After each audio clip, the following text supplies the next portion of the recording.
Women in Print Alliance is dedicated to connecting, empowering, and advancing women in the print industry. As part of Printing United Alliance, we're fostering a more inclusive future through advocacy, education, and networking opportunities that connect women across the entire industry. Join us as an individual to grow your career, expand your network, and access exclusive resources, or enroll your entire organization to show your commitment to supporting women in print. Become a member today at womeninprintalliance.org and help us shape the future of print. Welcome to Her Imprint, part of the Impressions Exchange. I'm Denise Gustafson, your host. This podcast celebrates the remarkable women who are transforming the printing industry. We'll explore their journeys, from challenges to triumphs, and share the stories that leave a lasting imprint. Today I have with me Lidia Latrowski. She's the EVP for Creative Solutions at Duggal Visual Solutions. So Lidia, welcome. Thank you. So to get us started, Duggal is a well-known name, but can you give us a little bit of background about Duggal and about what you do with the company? Sure. Duggal is a company started in the late 60s, and it was a typical place where people would bring their cameras and have negatives and make prints. My background is more on the creative side. I have been doing a lot of prints back from 25 years ago.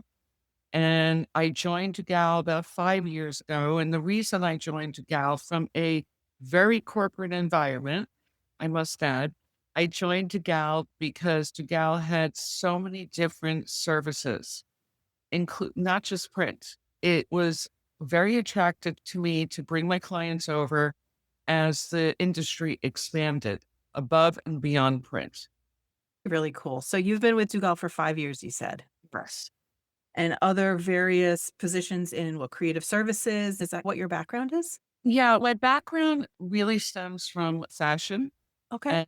and photography and retouching and print. Pretty much that's where my background is. I've always worked with creative directors and procurement, but mostly creative. So I come from a more creative background than I do from a production standpoint.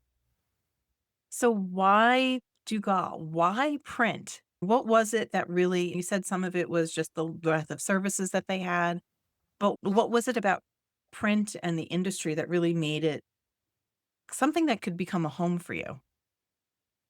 Even though my background is more in the fashion and creative side, I think what made me move to Duggal was that, again, they offered so many different services, and my clients were very involved in print, but also involved in all the other services like creative retouching, photography studio, CGI, and digital. So that opened up my mind to say, okay, I can continue my print business and expand on the other services with my clients that also use print and all the other services. Was there a particular moment for you that you said, this is it, this is my place?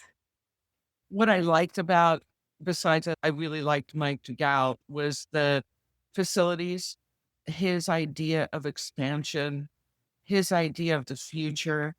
And I'm very involved in futuristic things. So we jive there. Why I found my happy place at Duggal. That's good to hear. Yeah. So for you, you've had a career in the industry for quite some time. What motivates you to keep moving forward, to keep growing in print, to keep growing in creative services? And what continues to keep you energized? What's really energizing to me is when I sit down with Mike and I have an idea. So I'm not going to mention clients, but I deal with very high-end accounts. And they're very creative and they have nice budgets and they want to do something fantastic. My solution to that is to bring them a solution and to sit down and say, okay, so you want to do a pop-up? Great. We can do the print, but guess what? We can also supply all the 3D elements. We can make the build. We can put video screens up in the pop-up. So that is very exciting to me because it just takes print to another level. It definitely does, because all Yeah. of those pieces really complement each other, I think. And for a lot of companies that can't offer that full package, they're leaving money on the table. Yeah, exactly. The other thing that really excited me is that everything is done under one roof. So there's no outsourcing. Like I have to watch for that vendor, this. I can walk around to Gal and it's a huge facility and go to each department where let's just say this pop-up is going to, and I can go and see everything. And my clients can come and see everything under one roof. Because a lot of printing companies don't have the digital aspect. They don't have the CGI aspect. They don't have the fabrication aspect. Client comes and they just go, wow. And that makes me very excited.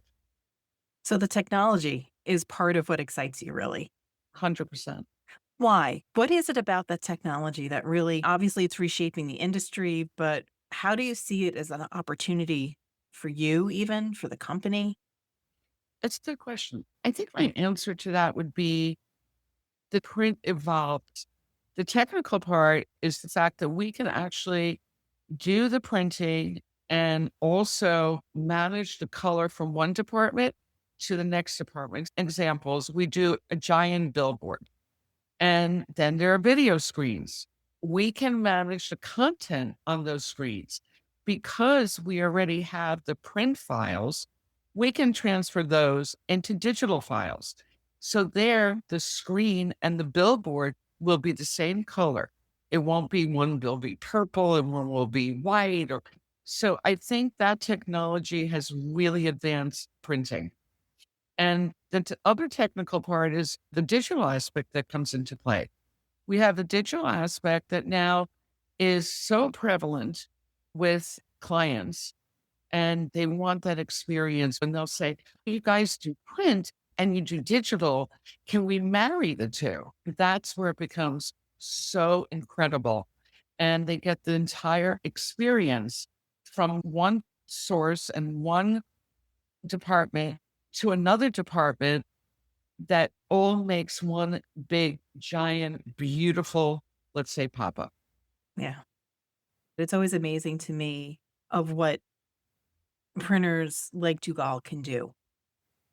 Just the breadth of product that they have, the breadth of knowledge as well.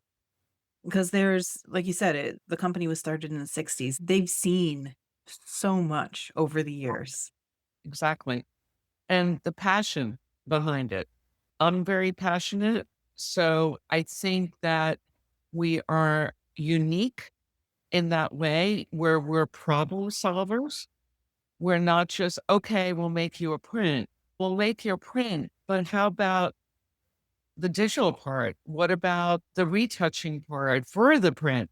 So I think for me, that makes it very exciting that everything can be done in one place. Now, part of the benefit of the technology that we have now is the fact that there's automation now for a lot of things. Digital transformation has been accelerating with all the new technologies. Speeds are increasing. We see, we're not even talking about AI and the possibilities of what can come down the line with that. How do you see new paths opening for women in print because of that technology? Okay, that's a wonderful question. So a little background. Sure. When I started, print was a male dominated world. It And still is in some cases. yes, it is. And I started as an assistant to a rep that was repping photographers and illustrators and whatnot. Yes, he was male. And he would send me to these companies to deliver projects. And I was young, I was in college. I didn't know. I'm like, okay. And then I found out that when I walked into these corporations, and I don't know how to say this, but what was expected of a female because we were not around. And it was a little bit, I want to say, disconcerting and violating Hmm. at the same time. And I remember walking into an office, a big corporation, delivering a project, and the print production buyer said to me, next time you come to deliver a project, you need to wear a shorter skirt. And here's where I changed. I went, oh no, it's not right. Okay. No. I'm a little after the madman Hmm. area, like not too far. And I said to myself, no, this is not okay. And I struggled to gain that respect. And it was very hard. And it sometimes brought me to tears. I think now with technology and the fact that women are such a force in this industry, I think it's just growing. I think more women are attracted to it. Obviously, the human rights and all the diversity and all that kind of stuff, men can't do that anymore. So I think we're more at ease to walk into a company that's male dominated, let's just say, and become the female dominant of the company. We have a lot of females, a lot. We're very diverse. So it's not just a man's world anymore. And having this respect of Mike Duggal and the way he treats us equally and respects us, I think for Duggal, that's such a huge plus, especially coming from where I came from.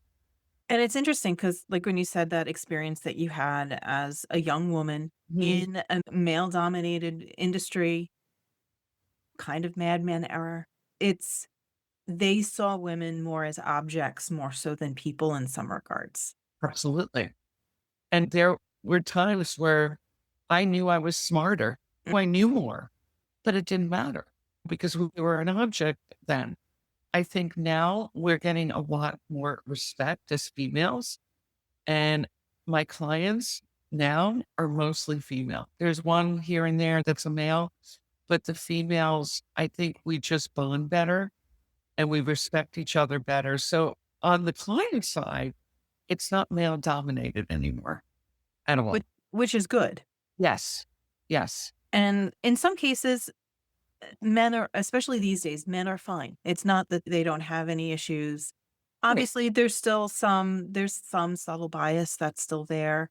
Yeah. There are some older gentlemen that might hang on to some of those ways Yes. and that way of thinking, but things have changed. Absolutely. So much from my 25, 30 years of doing this. It's night and day. It's How night and day. how can we continue to encourage that change? How do we encourage the growth of females in the industry? I think it comes from the top. The apple doesn't fall far from the tree. I believe that the more females we have in executive levels, the more that will encourage the industry to grow more towards females. I think at the executive level, my previous job, I was the first woman CSO of a very big corporation. And it was a struggle. I had 20, 30 reports, and they were mixed. There were females, there were males. But I think that moving forward, it has to come from the executive level. I think that when you're hiring, you have to think about who you're hiring, why you're hiring them. Do you have enough females in the organization? Are you diverse? And if that doesn't fall from the top of the food chain, then we're back to square one. I think we as females have to encourage other females that this is a great industry. I agree. But then we also, like you said, you wanna make sure that you're diverse, but at the same time, you don't wanna necessarily just be checking a button. Check, Mhm. I have a woman in a leadership role, I'm good. Right. But that's what corporations do. They have to check that box. So, no, it has to be something that's truly a passion of the company that they want to expand and be more diverse. I have to say, I see growth a lot in industries with females. I think print has been slow, but we are finally getting there. And I think now we have a female CSO, which is fantastic. I've been on the executive level for many years, and that encourages other women to join. And I like to lead, be a team leader. I love to empower people and give them the tools that will empower them, not just females, but also males. So I think we're headed in the right direction. Yeah, it's gonna take time, honestly, because print itself is in the manufacturing Right. area. And manufacturing, just by nature of the work too, a lot of it, especially when you're talking about in the 60s or in the 70s, in the 80s, was very physical. Yes. There's certain limitations with how much a woman can lift versus how much a man can lift. There are certain limitations just physically that obviously women can't do everything. Sometimes we're gonna need help lifting something because we're just not built that way. That is true. However, I know we have a lot of robotics now, one of our plants. And if you want to talk about technology, these robotic machines literally lift prints like that weigh, I don't know, hundreds and hundreds of pounds, and they can feed the machines. That's really helpful. Where the female comes in is programming, is putting that robot in the right place, telling what to do. That is where we can really, really come forth. To me, that's a very strong sense of you're not limited to what you can carry. The technology helps to even the field. It does, for sure. Yeah. It certainly does. Now, you mentioned something earlier about relationships Yeah. and how important relationships, whether they're with your colleagues, whether they're with your clients. How have you found strong networks within the industry, and how have they helped you to continue to grow and to continue to advance in your career? The industry is incredibly relationship driven, very heavy. It's not like you go and pick out a car. It's very different. So I think that those relationships are based on trust, being a problem solver, not making clients wait for answers, being on top of them and on top of their project, and just simply just being collaborating with the fabricators, collaborating with every department. And to be honest with you, the only way you're really going to build a strong relationship with a customer would be getting their trust and coming through and not just saying, yeah, we can do it. And then they wait a week to hear from you again. So I think because the industry is incredibly relationship driven, I work a lot with females. Mhm. They respect me because I've been in the industry a long time and I know what I'm talking about and they trust me. The relationships and the support we have is important for how we grow, how we continue to show up as well within the industry. Now, have you had mentors and other sponsors throughout your career as well? I've been my own mentor. Well, how does that work exactly? No, have I had mentors? So truthfully, I've looked up to a lot of people, but for me, because it was such a male dominated industry, I had to mentor myself. And how does that work? Power through it. Go get them. Be there. Be transparent. Get that client to trust you. But as far as mentorship, I feel like I mentor more than I have been mentored. Okay, that's Because fair. most of the mentors have been met. And back then, they didn't want to mentor a female. If you bond with a female that's in an executive position, then you have the same objective. But I guess I feel like I was alone there a little bit, that there wasn't that then. So, how do you build your own confidence then to continue to do what you're doing? Because sometimes that can be tough. I know a lot of women, they struggle with imposter syndrome, they struggle with their own confidence. But if you are alone in this race or fight or whatnot, how do you continue doing it day after day? Honestly, it's the projects. It is the excitement of a new project. something beautiful that we're creating, that keeps me on a path. And it's mostly passion. And how do I keep going after all these years? Sometimes I wonder, but I think I have deserved respect from everything I've done.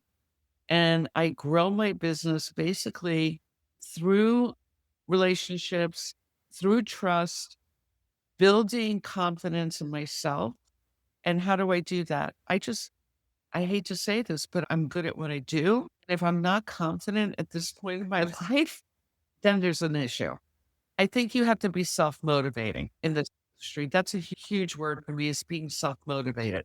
And you have to do that by completing beautiful projects and going to the next one and getting excited with the client. And then you're excited. And I think that's where I get my confidence from, is executing something that started from nothing, could have been on a scratch a piece of paper, at a meeting. Oh, okay, we're thinking of doing this kind of pop-up with screen here, whatever. And then you're doing something and you're collaborating with the client, and then something pops into my head. And I go, wait, what about if we did this? Wow. That gives me confidence. Is that what success looks like? Is the fact that you have that confidence? Yes, I believe so. I believe so. You can't be deterred. You're going to run into people that might not like you, might not like Duggal. It could be a lot of reasons. You don't know. But if you're getting that vibe, if you can't push that person to rethink the way they're thinking, then you move on and go to the next. And you don't spend a lot of time with negative people that accept you for your knowledge and who you are. So that is all about confidence. And I think that is the road to success. How has your definition for success changed? Because obviously you're in a different role than you were 20 years ago. Oh, yeah. What did success look like for you when you started, versus where you are now in your career? I think for me, I don't know how to say this, but the more success you have, the, I don't want to say this, but the more money you make. It's true though. It's true. I'm being transparent. When you're bringing in projects and you're executing them and the client signs off, gives you a purchase order, and they're so happy and they come back to you over and over again. And yes, does that look good in your paycheck? Of course. And is that a motivator? Yes. But another motivator is something that happened over COVID.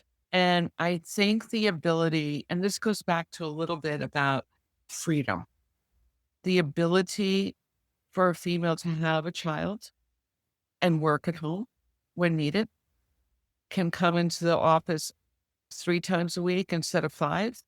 I have people that report to me that have children, females that have kids, and like, we have a parent teacher conference. Can I please go? Back in the day, the answer would have been no. And today it's, of course you can. So I think that is incredible line to success for people. And I find they work harder given that flexibility. And I think that's super important. I think it is too. And COVID, like you said, changed the way I think a lot of people looked at work. Yes. Even up to that point, you had some of the younger generations having conversations about, can we do this or can we do that or the other thing?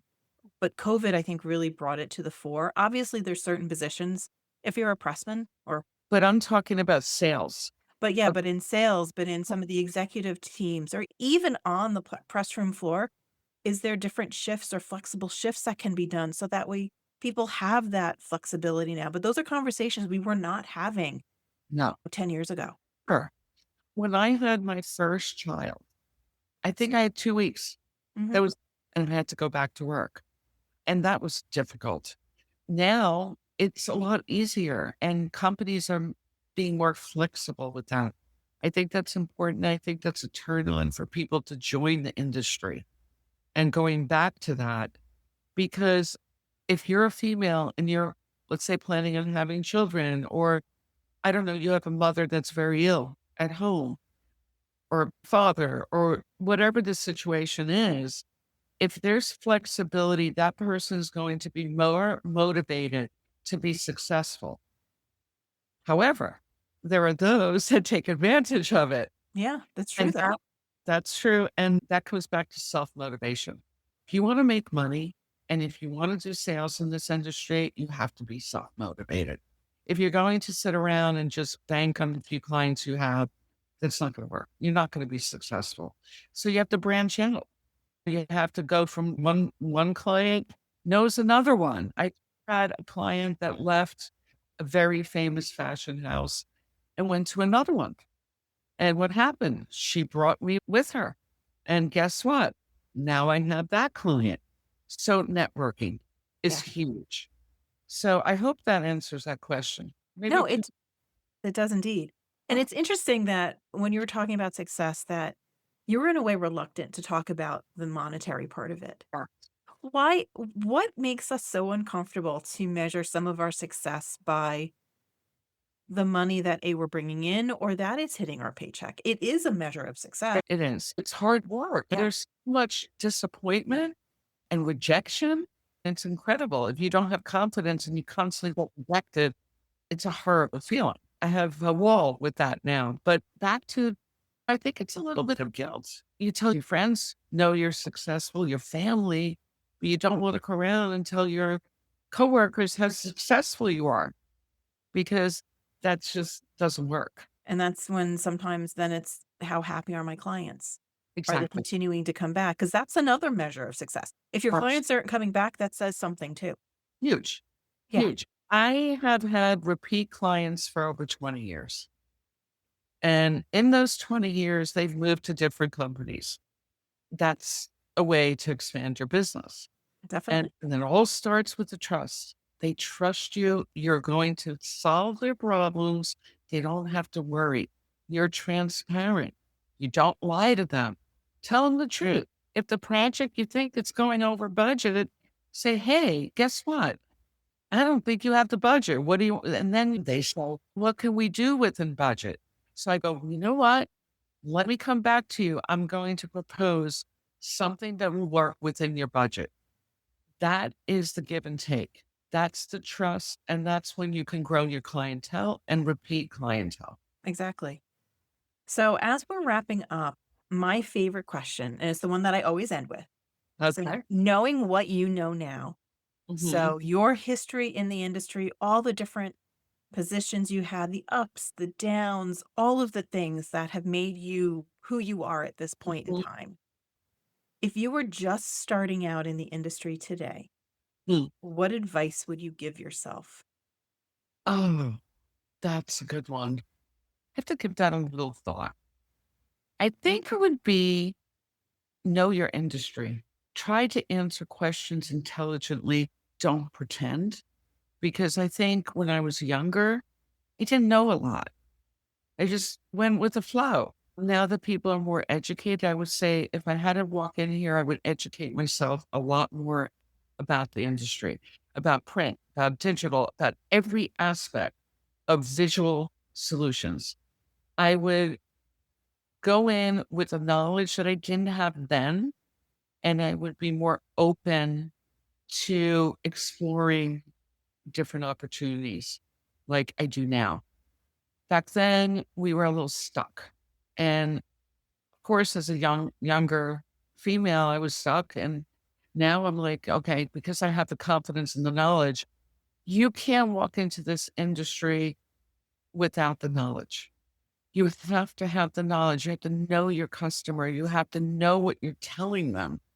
And you need to sit with people that can help you. If you're new in this industry, sit with the people like me that have been doing it for a long time. Get their advice and work with them. Don't go in knowing, oh, I know it all. Nobody knows it all. But learn from the people that have been through it. That's, I didn't have, there was no females back then that I could sit with. Mhm. Same on the female side, I would tell the new person, look, know what you're doing, know what you're saying, learn, and find a mentor that you can trust that will mentor you and help you grow. And I think that's where now we have a female CSO, and she is actually doing that. So had I had her back then, that would have been amazing. But now we have that at Duggal. So I think that I would say walk in with a clear mind, sit down with our CSO and hash it out and learn. I think that's great advice. Because I think honestly, that's one of the hardest things for a lot of people to do is to admit that they don't know something and be willing to learn. Yeah. Yeah. And you can go in and say, hey, guess what? I don't know. A lot of people, especially when you're young, going into a new industry, you don't want to sound dumb, you want to sound uneducated. So you have to go in saying, okay, I don't know what this is. Ask, what is it? Can you explain it to me? Can you show it to me? Explaining is another problem. Explaining, asking for an explanation and having a visual of what it is that you're talking about, that's huge. Yeah. Huge, because we're visual people. And a lot of people are visual learners. And come on, we are in the visual communications industry. 100%, right? 100%. I encourage any female that wants to join. I would be happy to mentor them. And I have to say, if there were more females like me around back then, I don't know. I would probably be owning one of the largest companies in the world. But Come on, we got to dream big, right? 100% you can. Yeah, And you we can. could. You can. Well, Lydia, thank you so much for taking a little time today. It was a pleasure to chat with a fellow Long Islander, so I appreciate that. Yes, thank you. This was wonderful. And like I said, I'm here to help. Reach out anytime. If you want to get into this industry, don't be afraid. It's a great industry and it's super creative. Thank you for joining us on this journey to celebrate and amplify the voices of women in the printing industry. If you have a story to share or know someone whose journey deserves to be highlighted, we'd love to hear from you. Together, let's continue inspiring and empowering the next generation of leaders. Until next time, keep leaving your imprint. This is Her Imprint. See you soon.